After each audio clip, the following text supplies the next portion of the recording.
तर इंडिगोच्या या गोंधळामुळे हजारो विमान प्रवाशांना फटका बसलाय आणि त्यामुळे इतर विमान कंपन्यांनी त्यांच्या विमानाचे दर अव्वाच्या सव्वा वाढवलेत आणि यामुळे सरकारने विमान कंपन्यांना दर नियंत्रणात ठेवण्याचा इशारा दिलाय आणि त्यामुळे आता विमान कंपन्यांनी त्यांचे दर नियंत्रणात आणल्याचं पाहायला मिळतंय।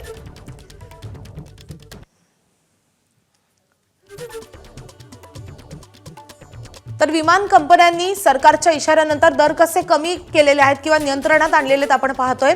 तर मुंबई दिल्ली या मार्गासाठी 6135 रुपये तिकीट सध्या दिसतंय।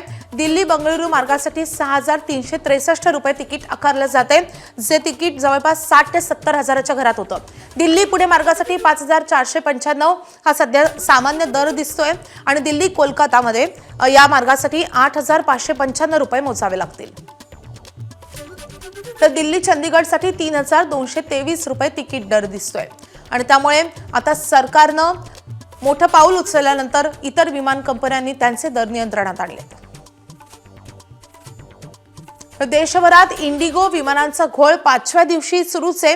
देशात आजही शेकडो उड्डाणं रद्द झाली आहेत। मुंबई, पुणे, बंगळुरू, नागपूर विमानतळावर प्रवाशांचे मोठे हाल होत आहेत। पुण्यातून काल दिवसभरात एकूण 70 उड्डाणं रद्द झाली आहेत। इंडिगो वगळता इतर विमान कंपन्यांची उड्डाणं मात्र सुरळीत सुरू आहेत।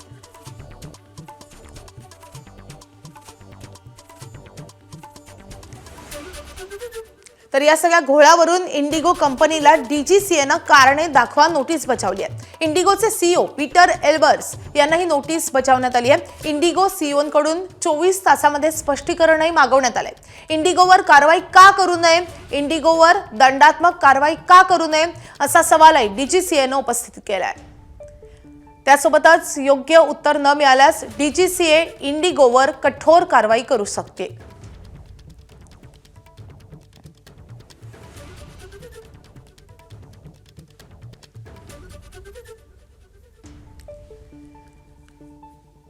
तर सरकारने एका बाजूला इशारा दिल्यानंतर इतर विमान कंपन्यांनी त्यांचं भाडं नियंत्रणात आणले आणि दुसरीकडे डीजीसीएने आता इंडिगोला या सगळ्या घोळावरून कारणे दाखवा नोटीस बजावली आहे। अनेकांना याचा खूप नाहक त्रास सहन करावा लागलाय, प्रवाशांची लूटही होत होती आणि या सगळ्या गोंधळानंतर आता सरकारने कठोर पाऊल उचलायला सुरुवात केली। डीजीसीएने इंडिगोला नोटीस बजावली आहे।